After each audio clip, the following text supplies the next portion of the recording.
अस्सलामुअलैकुम। खुशामदीद। आज का नया एपिसोड तैयार है। उम्मीद है आपको पसंद आएगा। चैनल को जरूर सब्सक्राइब करें। बरमानो किस्त नंबर 8। नायला दोबारा इस तरफ नहीं गई थी और इस बात को कई दिन गुजर चुके थे। वो अनजानी कशिश, वो मानूस सा देख सब जैसे उसने खुद पर जबरदस्ती ओढ़ लिया था। अब वो ज्यादातर खामोश रहती, निगाहें बेसबब किसी एक नुक्ते पर जमा देती, जैसे अंदर ही अंदर किसी बात से नजरें चरा रही हो। बरमानो हसबे मामूल खूह के दहाने पर बैठा था। उनका बेटा 2 दिन से गायब था, मगर ये कोई नई बात नहीं थी। वो अक्सर कई कई दिनों तक लौट कर नहीं आता था और ना बाप को इसकी फिक्र होती थी ना नायला को। अब ये सब इनकी जिंदगी का मामूल बन चुका था। रात आधी से ज्यादा गुजर चुकी थी, मगर नायला की आंखों में नींद का कोई निशान नहीं था। वैसे भी इसका,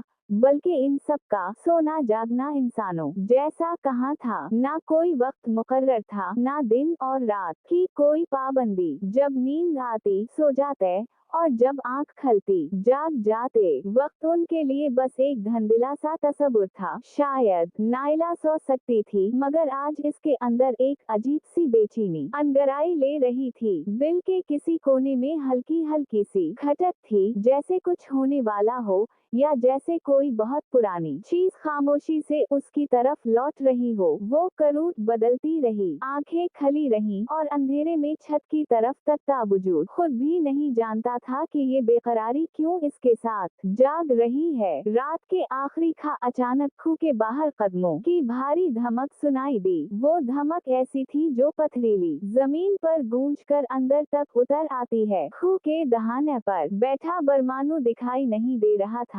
शायद वो उठ चुका था या साए में गुम हो गया था। नायला अभी तक जाग रही थी। इसकी आंखें अंधेरे में बाहर की सिमत जमी हुई थी, जैसे वो उसी आवाज की मुंतजिर हो। अचानक दोनों बरमानो एक साथ खूह के अंदर दाखिल हुए। उनकी जसामत अंधेरे में और भी बड़ी और खौफनाक लग रही थी। छोटे बरमानो के कंधे पर कोई इंसानी वजूद बेजान सा लटक रहा था। नायला चौंक गई। इसने फौरन खुद को संभालते हुए उठकर बैठने की कोशिश की। दिल की धड़कन तेज हो गई, जैसे सीने से निकलकर गले में आ गई हो। बरमानो ने इस वजूद को खूह के अंदर एक तरफ लाकर जमीन पर डाल दिया। वो जिस्म बिल्कुल साकत था, ना इसमें कोई हरकत थी ना कोई आवाज। नायला की नजरें उसी पर जमी रह गईं, मगर अंधेरे की वजह से वो ये तक नहीं जान सकी कि वो वजूद मर्द का है या औरत का। बस इतना वाज़ेह था कि वो इंसान है, एक कमजोर बेबस इंसान। फिर दोनों बरमानो बगैर कोई और हरकत किए दोबारा बाहर निकल गए और खूह के दहाने पर जा बैठे। कुछ ही लम्हों बाद उनकी भारी आवाजें बुलंद होने लगीं। वो एक दूसरे से बातें कर रहे थे। नायला उनकी जबान नहीं समझती थी, मगर उनकी आवाजों के उतार चढ़ाव, उनके कहकहा नुमा गरना, ये सब बता रहे थे कि वो किसी बात पर खुश हैं, बहुत खुश। खूह के अंदर घुप अंधेरा था। नायला खामोश बैठी रही। ने ना इस वजूद के करीब जाने की हिम्मत की, ना कुछ पूछा और ना किसी ने उसे कुछ बताया। वो बस सांस लेती रही और हर सांस के साथ दिल में एक अनजाना सा खौफ उतरता चला गया। वक्त आहिस्ता आहिस्ता सरकता रहा और रात कुछ और बीत गई, खामोश, भारी और किसी आने वाले अनदवा की तरह। अब कदरे रोशनी हो चुकी थी, इतनी की चीजों के खदवाओ खाल धीरे धीरे नुमायां होने लगे। नायला ने गौर किया तो उसे अंदाजा हवा के खूह के अंदर लाया गया वजूद किसी औरत का है। रोशनी जैसे जैसे बढ़ती गई, नायला के दिल में बेचैनी भी उसी तनासुब से बढ़ती चली गई। वो अचानक उठकर खूह से बाहर निकल आई। अंदर इसे घटन सी महसूस हो रही थी, जैसे दीवारें इस पर झुक आई हूँ। इसका जहन अजीब झटकों से भरने लगा था, यादों के टुकड़े बेतरतीब टकराते जा रहे थे। ना जाने क्यों उसे शिद्दत से ये एहसास होने लगा कि ये मंजर इसके लिए नया नहीं है। ये सब वो कहीं देख चुकी है या शायद झील चुकी है। लाशूर की गहराइयों में कोई धंधला सा अक्स उभर रहा था, मगर साफ नहीं हो पा रहा था। वो बाहर आहिस्ता आहिस्ता चलती रही, कभी रुकती, कभी सर थाम लेती और पूरी कुव्वत से याद करने की कोशिश करती रही कि इसने ये मंजर पहले कब और कहाँ जहां देखा था। फिर अचानक एक ख्याल बिजली की तरह जहन में कौंध गया। नायला को भी तो कभी ऐसे ही लाया गया था। किसी ने उठाकर बेबस और बेहोश उसी तरह एक खूह में फेंक दिया था। इसे सब कुछ याद नहीं था, मगर वो वाकया इसके लाशूर में कहीं धंधला सा महफूज था। शायद उसीलिए आज ये सब देख कर उसे यूं लग रहा था जैसे वो माजी का कोई साया दोबारा देख रही हो। अचानक खूह के अंदर से चीखने और चलाने की आवाजें सुनाई दें। नायला ठिठक कर रुक गई। गालिबन इस नस्वानी वजूद को होश आ गया था और वो खौफ से पागल हो रही थी। इसकी चीखों में ऐसी दहशत थी जो पत्थर दिल को भी हिला दे। मगर बाहर बैठे दोनों बरमानू इस चीख वाव पुकार पर अजीब खौफनाक अंदाज में हंस रहे थे। उनकी हंसी में इंसानियत का कोई शाबा नहीं था, जैसे वो इस अजियत से लुत्फ अंदोज हो रहे हूँ। अब अंधेरा तकरीबन छट चुका था। रोशनी इतनी हो गई थी कि बाहर किसी मुनासिब फासले से खड़े इंसान को पहचाना जा सकता था, मगर ये सब खूह के बाहर था। खूह के अंदर अब भी नीम तारीकी छाई हुई थी, जहां रोशनी दाखिल होने से कतराती थी। कुछ देर बाद चीखों की आवाजें अचानक बंद हो गईं। अब वहां एक खौफनाक खामोशी थी, ऐसी खामोशी जो चीखों से ज्यादा डरावनी लगती है। नायला का दिल बैठ सा गया। वो आहिस्ता आहिस्ता वापस पलटी और खूह के अंदर आकर बैठ गई। वो नस्वानी वजूद एक तरफ सिमटा हुआ बैठा था, जैसे खुद को दुनिया से छुपाना चाहता हो। नायला ने उसे एक मुख्तसर बेतासर सी नजर से देखा और फिर अपनी जगह पर जा बैठी। बाहर की निस्बत खूह के अंदर अंधेरा ज्यादा था और इस अंधेरे में खौफ, माजी और आने वाले अलमिये के साए एक दूसरे में घलते जा रहे थे। कुछ देर यूं ही गुजर गई थी। वक्त जैसे खूह के अंदर ठहर सा गया हो। दोनों बरमानू खूह के दहाने पर एक दूसरे से हटकर दूसरी सिमत मुंह किए बैठे थे, लापरवाह, बेनियाज, जैसे अंदर मौजूद किसी भी इंसानी वजूद की इन्हें कोई परवाह ना हो। रोशनी अब खासी बढ़ चुकी थी। सूरज की किरणें तिरछी होकर खूह के अंदर तक उतरने लगी थीं और नीम तारीकी में छपी हुई चीजें आहिस्ता आहिस्ता वाज़ेह होने लगें। नायला की नजर फिर इस सिमटे हुए वजूद पर जा ठहरी। इस बार उसकी निगाह ठहर गई। इसके जहन में अचानक कुछ कौनत गया, जैसे किसी ने बरसों पुराना दरवाजा जोर से खोल दिया हो। इसने आंखें सकीड़ कर इस वजूद को गौर से देखा। एक लम्हा, फिर दूसरा। वो यूं ही देखती रही, सांस रोके, दिल की धड़कन तेज होती हुई। अचानक इसके जहन में रोशनी सी चमकी। याद, ये चेहरा, वो इसे पहले भी देख चुकी थी कई बार, यहाँ से बहुत दूर, एक गांव में, दूर से छपकर। हर बार इसे देखकर नायला को यूं महसूस होता था जैसे वो खुद को देख रही हो, जैसे आईने में अपना ही कोई पुराना अक्स। तब वो फासले पर थी, धुंधली सी, मगर अब वो बिल्कुल करीब थी और इसका चेहरा पूरी तरह वाज़ेह था। पहली बार इस चेहरे को यूं करीब से देखकर नायला के अंदर एक हलचल मच गई। पहले वो उलझी, फिर बेख्तियार उछल पड़ी। सालों से सोए हुए जहन के किसी गहरे गोशे से एक और चेहरा उभरा, सालों पहले का, रोशन, जिंदा, और इसके साथ ही एक नाम भी जो उसके होंठों तक आते आते रुक गया। माया। ये तो माया थी, इसकी छोटी बहन। नायला ने बड़ी मुश्किल से खुद पर जब्त रखा। दिल चाहा कि लपक कर इसके पास जाए, उसे थाम ले, पुकारे, मगर उसने एक कदम भी आगे ना बढ़ाया। इसने फौरन दहाने पर बैठे बरमानुओं की तरफ देखा। दोनों अब भी दूसरी तरफ मुंह किए बेखबर बैठे थे। उसी लम्हे नायला ने फैसला कर लिया। वो आहिस्ता से उठी और खूह के एक किनारे की तरफ गई, जहां बांस से बने कई नोकदार तीर पड़े थे। उसने इनमें से 2 तीर उठाए। इसके कदम बेआवाज थे, सांस दबी हुई, आंखें सख्त और चूकनी। दबे कदमों वो बरमानुओं के पीछे जा पहुंची। माया समटी हुई, खामोश और हैरत ज़दा ये सब देख रही थी। खौफ ने उसे जैसे पत्थर बना दिया था, मगर इसकी नजरें नायला से हट नहीं रही थीं। नायला अब बिल्कुल करीब थी। इसके दोनों हाथों में तीर थे। एक लम्हे के लिए वो रुकी और फिर इसके मुंह से एक हीवानी,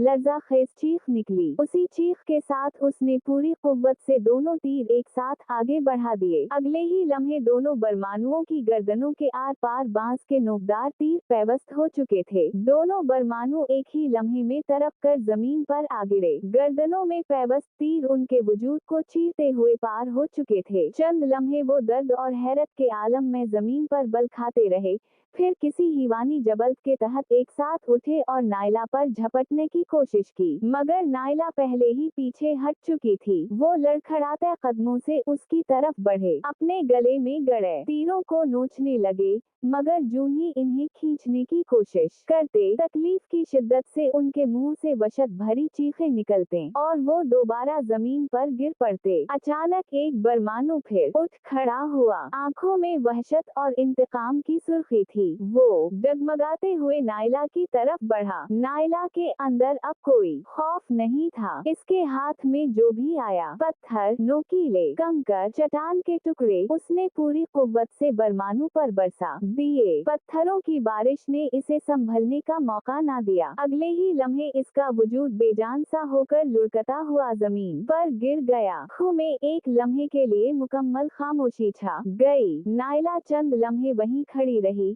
हांफती हुई, आंखें जमाए इन तरफते वजूदों को देखती रही। फिर इसके अंदर कहीं से एक फैसला उभरा, सख्त, बेरहम और आखिरी। वो आगे बढ़ी। एक एक करके उसने पूरी कुव्वत लगाकर दोनों बरमानुओं को घसीटा और पहाड़ के किनारे से नीचे धकेल दिया। उनके गिरते वजूदों की आवाजें कुछ लम्हों तक वादी में गूंजती रहीं, फिर सब कुछ खामोश हो गया, जैसे वो कभी थे ही नहीं। माया आंखें फाड़े ये सब देखती रही। खौफ, हैरत और बेयकीनी इसके चेहरे पर जमकर रह गए थे। नायला पलटी और माया की तरफ बढ़ी, मगर उससे पहले कि वो इस तक पहुंचती, माया ने चीख मारी। इसका जिस्म ढीला पड़ा और फिर वो बेहोश होकर एक तरफ झुक गई। नायला लपक कर इसके पास पहुंची, इसे बाहों में उठाया और अपने सीने से लगा लिया। उसके हलक से निकलने वाला रोना अजीब था, बेआवाज, टूटा हुआ, मगर ऐसा कि खू की दीवारें तक लरजने लगे, जैसे बरसों का दबा हुआ दर्द एक ही लम्हे में बाहर आ रहा हो। कुछ देर बाद खू से बाहर कुछ फासले पर कदमों की आहट सुनाई दी। कुछ देर बाद अदील वहां पहुंच चुका था। वो दहाने पर खड़ा ये मंजर देखता रह गया। खून आलूद जमीन, नीचे फैली खामोश खाई और उन सब के बीच नायला, जो माया को सीने से लगाए बैठी थी, जैसे पूरी दुनिया से लड़कर आखिरकार अपनी बहन को वापस ले आई हो। कुछ ही अरसे बाद अदील और माया की शादी की तारीख मुकर्रर कर दी गई थी। ये खबर जैसे गांव की सूखती मिट्टी में जान डाल गई थी। वही गलियां जो कुछ अरसा पहले खौफ और सुनाटे की आदी हो चुकी थीं, अब फिर से आबाद होने लगे। घरों के सहन साफ किए गए, दीवारों पर चूने की नई तह चढ़ी, घरों की छतों पर चिराग रख दिए गए जो शाम ढलते ही एक एक कर के रोशन होने लगते। औरतों की आवाजें, हंसी, बातें, गीत, सब फिजा में घुलकर एक अजब सी गर्मी पैदा कर रहे थे। वो गांव जो अभी कल तक सहम कर सांस ले रहा था, अब जैसे दोबारा जीने लगा था। शादी का दिन आया तो सुबह ही से चहल पहल शुरू हो गई। ढोल की हल्की थाप दूर दूर तक सुनाई देती थी। सहनों में चूल्हे जल रहे थे। देगचू से उठती खुशबुओं ने फिजा को और भी दिलकश और मानूस बना दिया था। माया को तैयार किया जा रहा था। इसके चेहरे पर वो थकन नहीं थी जो किसी अजियत से गुजरने वाले इंसान के चेहरे पर होती है, बल्कि एक खामोश सी रोशनी थी, जैसे तूफान के बाद समंदर अचानक पुरसुकून हो जाए। इसकी आंखों में खौफ की जगह उम्मीद ने ले ली थी। अदील जब निकाह के लिए बैठा तो उसके कंधे हल्के महसूस हो रहे थे। वो आजमाइश जिसने उसे अंदर से तोड़ दिया था, अब पीछे रह गई थी। इसकी आंखों में सुकून था, वो सुकून जो किसी नेमत की तरह सिर्फ सब्र के बाद नसीब होता है। शादी हो गई, सादा सी, बगैर किसी दिखावे के, मगर दिल से। लोगों ने दुआएं दी, मिठाइयाँ बांटें, बच्चों ने शोर मचाया, हर तरफ जिंदगी की आवाज थी। मगर नायला इस सब के बीच भी जैसे किसी और दुनिया की बासी थी। वो शादी में मौजूद थी, मगर उसकी मौजूदगी का कोई निशान नहीं था। बड़ी सी चादर में खुद को लपेटे कभी किसी कोने में खामोश बैठी रहती, नजरें जमीन पर जमाए, कभी किसी दीवार के साथ टेक लगाकर खड़ी हो जाती, जैसे उसे सहारा नहीं, बस एक हद चाहिए हो जिससे आगे वो ना जाए। इसकी आंखों में ना हैरत थी, ना खुशी, ना दिख, बस एक गहरा बेकरार खालीपन, ऐसा खला जो शोर से नहीं भरता। औरतें उसके पास आते, प्यार से इसके सर पे हाथ रखती और चली जाती। इसे खाने के लिए रोटी दी गई, मगर वो नवाला हाथ में लेती, कुछ देर इन्हें देखती रहती, फिर वहीं रख देती। पानी सामने रखा जाता तो बस होंठ तर करने जितना पी लेती, जैसे प्यास नाम की कोई चीज इसके अंदर बाकी ही ना रही हो। वो ना ढंग से खाती थी, ना पीती थी, ना किसी से बात करती, ना किसी सवाल का जवाब देती। माया कई बार इसके पास आई, कभी खामोशी से इसके पहलू में बैठ गई, कभी उसके हाथ थाम कर उसे देखा, अपना हाथ नायला की हथेली में देकर जैसे यकीन दिलाना चाहती हो कि वो अकेली नहीं है। मगर नायला की आंखों में जैसे कुछ था ही नहीं जिसे छुआ जा सके, ना याद, ना एहसास, ना रद्दअमल। शादी के बाद भी दिन गुजर गए, गांव की फिजा बदली, घरों में नई बातें हुई, जिंदगी अपने मामूल पर आने लगी, मगर नायला वहीं की वहीं रही। इसकी हालत में कोई फर्क नहीं आया, ना शादी के बाद, ना खुशियों के शोर में, ना बदलते मौसमों के साथ। यूं लगता था जैसे वो सब कुछ बहुत पीछे छोड़ चुकी हो, या शायद कहीं बहुत आगे निकल चुकी हो, ऐसी जगह जहां इंसानों की खुशियां और गम पहुंच ही नहीं पाते। वो जिंदा थी, सांस लेती थी, चलती थी, आंखें खोलती थी, मगर जिंदगी इसके अंदर कहीं ठहर गई थी। एक बात थी जो नायला के घर वालों के सिवा कोई भी नहीं जानता था, कि नायला को जिंदा रखने के लिए उसे कच्चा गोश्त खाने को दिया जाता था। ये फैसला किसी शौक या रस्म का नतीजा नहीं था, बल्कि मजबूरी का। शुरू में सबने उसे महज एक आजमाइश समझा था, एक वक्ती तदबीर, मगर जल्द ही ये हकीकत बन गई कि अगर नायला को कच्चा गोश्त ना दिया जाए तो इसकी सांसें मध्यम पड़ने लगती हैं, इसकी आंखों की रोशनी बुझने लगती है, जिस्म बेजान सा हो जाता,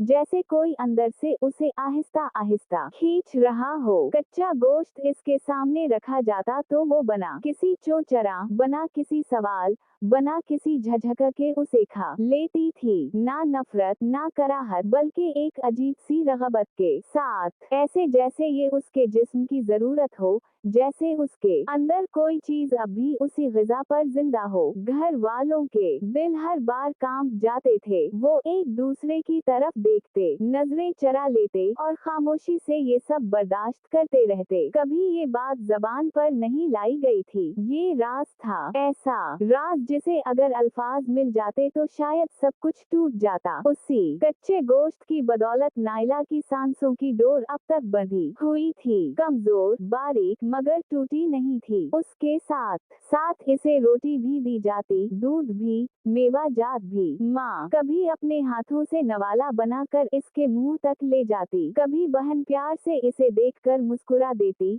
जैसे किसी बच्चे को नई आदत डालने की कोशिश की जा रही हो। शदीद मोहब्बत भरे इसरार पर नायला इन चीजों को चख लेती, बस चखने की हद तक। एक नवाला, एक घूंट, एक टुकड़ा, फिर वो रुक जाती, जैसे इसका जिस्म साफ साफ कह रहा हो, ये मेरे लिए नहीं है। वो दस्तरख्वान पर बैठी होती, मगर उसका वजूद कहीं और होता, आंखें खाली, चेहरा बेतासर। किसी को अंदाजा नहीं होता था कि इस खामोश जिस्म के अंदर एक ऐसी जंग चल रही है जिसका मैदान इंसानों की समझ से बाहर है। घर वाले ये सब देखते और दिल ही दिल में दुआ करते। ना ये चाहते थे कि नायला दोबारा इस दरिंदगी की तरफ लौटे जिसने उसे तोड़ दिया था, ना ये जानते थे कि अगर वो कच्चा गोश्त छोड़ दे तो शायद नायला को जिंदा रखना मुमकिन ही ना रहे। इसलिए वो खामोश रहे, मोहब्बत के साथ, खौफ के साथ, और एक ऐसी उम्मीद के साथ जिसका कोई नाम नहीं था। नायला जिंदा थी, मगर इसकी जिंदगी अभी भी दो दुनियाओं के बीच मुअल्लक थी, एक वो जिससे वो निकली थी,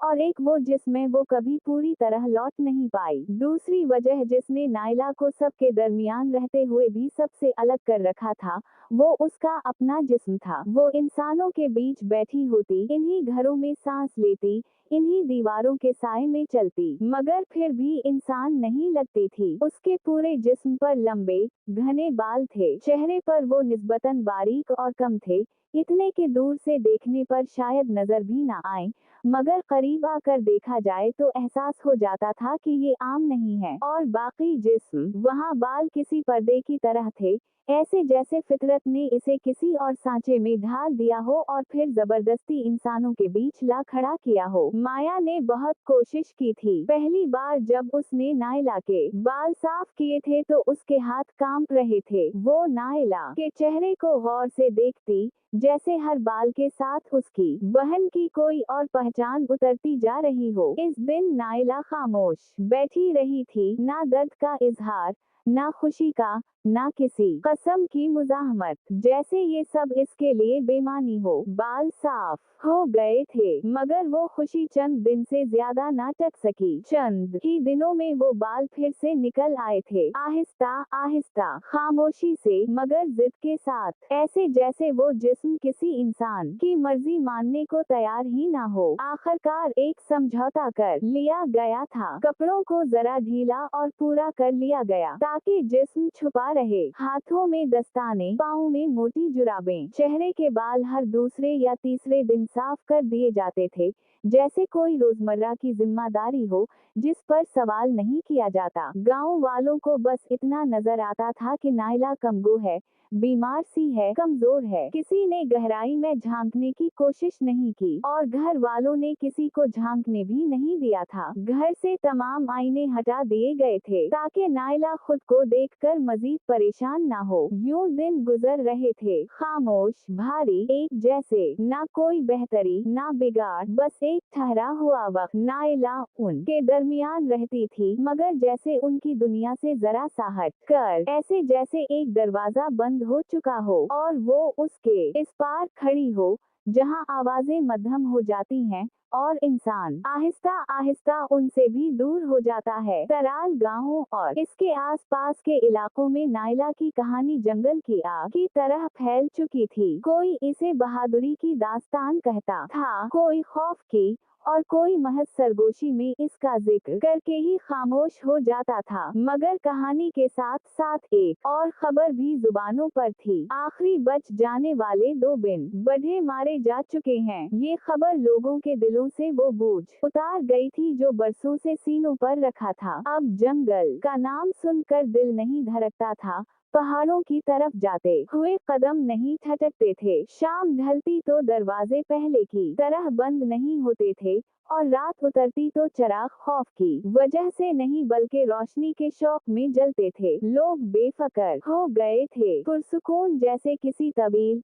डरावने ख्वाब से जाग आए हूँ। दिन हो या रात, जिंदगी दोबारा अपनी पुरानी रफ्तार पर लौट आई थी। मवेशी चरागाहों की तरफ जाने लगे थे, औरतें शाम ढले कुएं पर रुकने लगी थीं और बच्चे अंधेरा होने तक गलियों में खेलते रहते थे। किसी को अब पहाड़ों की खामोशी से खौफ नहीं आता था। जंगल फिर से सिर्फ जंगल रह गया था, दरिंदों की सरजमीन, ना के भयानक कहानियों का मसकन। और यूं देखते ही देखते 6 माह गुजर गए थे। वक्त अपनी रफ्तार से आगे बढ़ता रहा, लोग जीना सीखते रहे, जख्म भरने लगे, खौफ धंधला गया। नायला जब से वापस आई थी, उसने कभी घर की दहलीज पार नहीं की थी। सहन, कमरा, दीवारें, बस यही इसकी दुनिया बनकर रह गई थी। मगर अब कुछ दिनों से इसके रोये में एक खामोश सी तब्दीली आने लगी थी। वो खुद को एक बड़ी सी चादर में लपेट लेती, यूं कि उसका वजूद ही इसमें गुम हो जाता,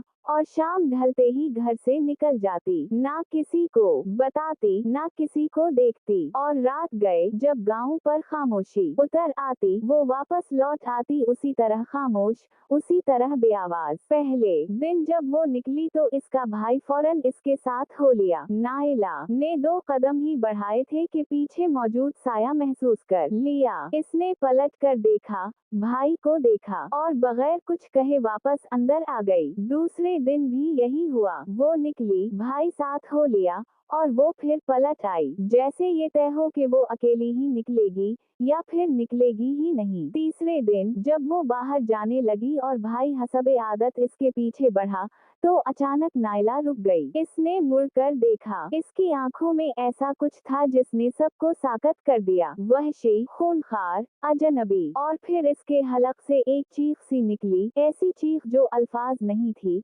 एहतजाज थी।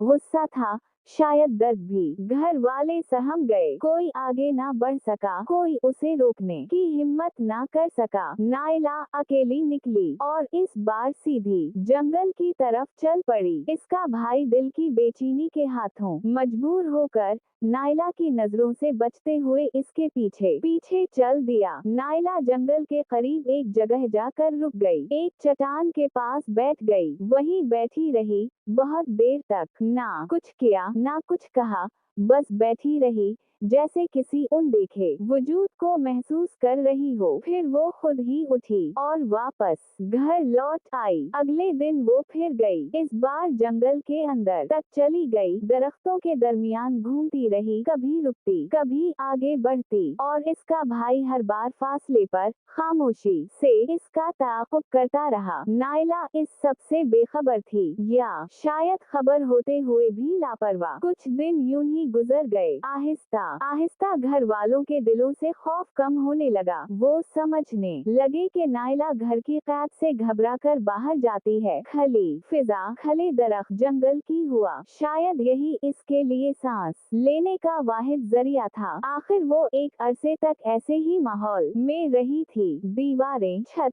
बंद जगहें शायद इसे अब घटन देती थीं। घर वालों ने इसका ताक़ुब बंद कर दिया। इन्होंने इसे इस आज़ादी का हक दे दिया जिसकी वो खामोशी से मांग कर रही थी। वो चाहते थे कि नायला खुद को आज़ाद महसूस करे, और शायद उसी आज़ादी में कहीं वो दोबारा इंसान बन सके। तराल गांव के बिल्कुल साथ लगे छोटे से गांव नगयाल में उस दिन खौफ यूं उतरा जैसे शाम से पहले ही रात हो गई हो। जंगल के किनारे एक आदमी लकड़ियां इकट्ठी कर रहा था। सर्दी का मौसम था, दरख्तों के साए लंबे हो चुके थे और जंगल वैसे ही खामोश था, ऐसी खामोशी जो दिल में हल्का सा खदशा जगा देती है। वो झुका हुआ टहनियां समेट रहा था कि अचानक इसकी नजर कुछ फासले पर घने दरख्तों के बीच सियाही की एक झलक पर ठहर गई। पहले पहल उसे यूं लगा जैसे कोई रीछ है। वो चौंक गया, दिल की धड़कन तेज हो गई, मगर खुद को संभाल लिया। ऐसे इलाकों में रीछ का होना कोई अनहोनी बात नहीं थी। वो मुहतात हो गया, हाथ तेज चलाने लगा, लकड़ियां जल्दी जल्दी बांधने लगा, मगर नजरें बार बार उसी तरफ उठ जाती। वो सियाह वजूद हल्का सा हरकत कर रहा था, अब वो रीछ जैसा नहीं लग रहा था। इसने गौर से देखा, सांस रोके, आंखें सकीड़ कर वो खड़ा था, मगर रीछ तो यूं इतनी देर तक सीधा खड़ा नहीं होता। वो लम्हा जैसे वक्त रुक गया हो, दरख्तों के बीच से वो वजूद कुछ और वाज़ेह हो गया। लंबे बाजू, झुका हुआ मगर इंसानी सा ढांचा, सियाह बालों से ढका जिस्म। इस आदमी के हलक से एक चीख बेख्तियार फूट निकली। ये रीछ नहीं था, ये बिन बुढ़ा था। उसके हाथों से लकड़ियों का गुठा छूट गया, टहनियां जमीन पर बिखर गईं, मगर उसे इसकी परवाह नहीं थी। इसने पलटकर एक बार भी पीछे नहीं देखा। वो दौड़ पड़ा, सांस टूट रही थी, टांगें कांप रही थीं, मगर वो रुक नहीं रहा था। इसके मुंह से बस एक ही जुमला निकल रहा था, बार बार हानते हुए, चीखते हुए, बिन बुढ़ा आ गया, बिन बुढ़ा आ गया। जंगल पीछे रह गया, गांव सामने था, और खौफ खौफ इसके कदमों के साथ साथ नगयाल की गलियों में दाखिल हो चुका था। जारी है बेस्ट रोमांटिक नॉवेल्स।